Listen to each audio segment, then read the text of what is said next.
Hello neighbors, it's Brad here at Etrailer, and today we're taking a look at the Diode Dynamics C1 and C1R hitch-mounted lights for 2-inch hitches. Here we have our running lights on the Jeep turned on, and we see that we have this nice red color, so it gives a little bit of awareness to people that are behind you to just give a little bit, more, whether it be foggy out or whatever, more lighting generally lets people know that there's something in front of them, and it looks really good in the process. Now the running light function you're going to get on both styles, and you're also going to be getting a reverse light. So when I put our vehicle in reverse, it's going to give us a white backup light, which is really nice because it's going to keep the light low and projected of where you're backing up. So especially if you have a backup camera, backing up at night, if you have tinted windows, or just backing up at night in general, it can be a little bit tricky. So to really flood that spot of where you're backing up to is a great way to keep your vehicle nice and safe and allow you to navigate without having to get out.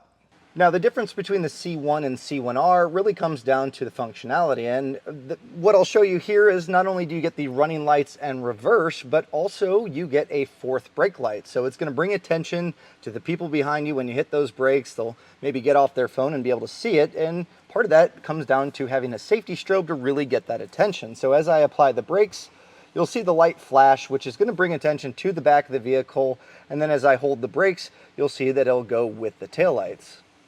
Now that fourth brake light option I really like because there's so many people that don't pay attention, and that strobe is enough for the eyes to kind of gravitate towards this and maybe be the difference of someone rear-ending you.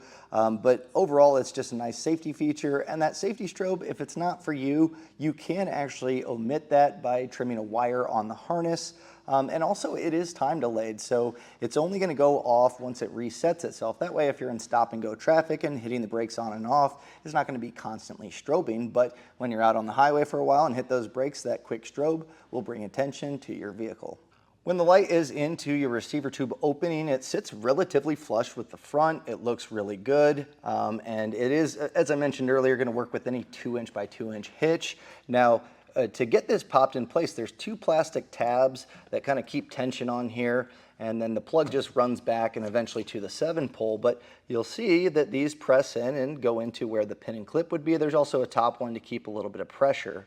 Now, what's kind of neat is if you get this through etrailer.com, not only do you get your light, you also get a locking pin and clip that allows you to keep this in place. That way no one's walking by and taking your light. This is going to be a great deterrent to make sure that it's going to stay on your vehicle. Now, in order for that pin and clip to work, you are going to have to trim a little bit on the tabs. So you can see the before and after. I just used a utility knife and just made those cuts, and that's going to allow us to get this in place. So we'll just simply plug this in, slide this in place. And the locking pin and clip is really nice. It's threaded in here, so you just line that up. And with the key in place, what you can do is put it in the open position and just rotate this until it locks itself down.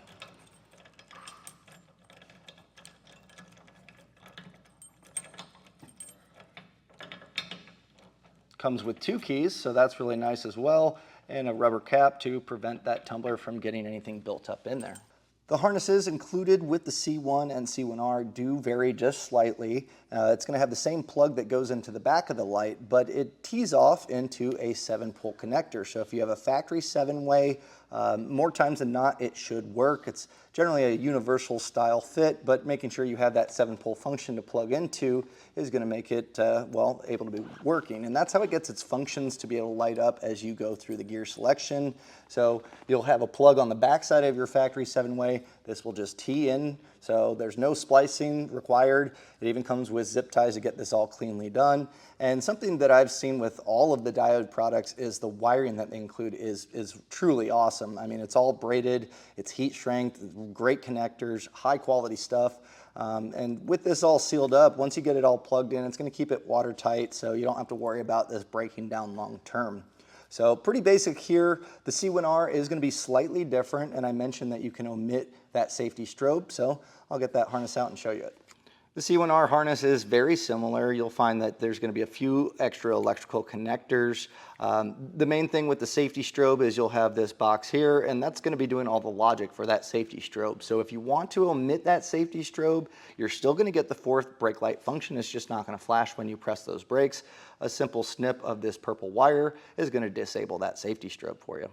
So obviously making sure that you have a factory 7-way is going to be crucial for this to work, but these are the universal fits. So essentially if you do have that 7-pole, this should plug in, but there are going to be some vehicle specific fits that are going to allow you to plug into the back of the taillights and still get all those same light functions. It's just going to work a little bit better with those chassis, and that's going to include some of your later model F-150s, Sierras and Silverados, as well as a Toyota Tacoma. So make sure you use our fit guide to make sure you're getting the proper setup for your truck. Now, if you're new to Diode Dynamics, I'm here to tell you the quality is phenomenal on these. I've had their fog lamps on my own personal vehicle for quite a few years, and they've worked flawlessly. Everyone I know that uses them is very happy with them. You get nice heat sinks here for heat dissipation. The overall fit and finish is wonderful. Nice black powder coat finish, so it's going to hold up long term. It's also going to be all sealed, so waterproof. You don't have to really worry about any damage occurring to these. They are rock solid, but the magic really happens with the optic that they use. Pretty much all diodes are kind of created the same. It's how you take that light and disperse it. Their TIR optics do a really good job of keeping the beam pattern exactly where it needs to be and really get the most efficiency out of the light. So, you put reverse on this vehicle and this kicks onto that white light, everyone's going to know you're backing up, and that's a good thing. It's great for you to be able to see where you're going, but also if it prevents anyone from hitting you just because you have a little bit more indication of what you're doing, I think it's totally worth it. Now, for those of you that are kind of lighting nerds and the numbers mean a lot to you, I'm here to tell you it's extremely bright. As far as lumens go, we have a raw of 1449, and then measured it comes in a little bit over 1,000. Now, as far as the peak beam intensity, you get 400 candela. It's very bright. It is super bright in the best way possible. Now, even if you do load accessories on quite often, that's not a big deal, because to get this all set up and ready to hook up to a trailer, let's say, to get this pin and clip out, super easy. Put the key in, and if you hold this and just twist on the other side, there's a nice rubber grip. This will slowly bring the tumbler out, pull out your pin and clip, and then if you have that trimmed, I'd just push on the wire a little bit, that'll pop that out. And then you'll be able to put your ball mount in place. And again, there's zip ties included. So this you can kind of just tuck out of the way and leave that 7-pole plugged in, because you're going to retain all the factory functions off of your 7-way, because it tees in. It's not going to interrupt any of your usability. And that way, whenever you're done, you can just put everything back in with your pin and clip. But in the interim, you now have a locking pin and clip for all of your accessories, which is a nice deterrent. That way, all of your accessories stay with your vehicle. And that was a look at the Diode Dynamics C1 and C1R hitch-mounted lights for 2-inch hitches.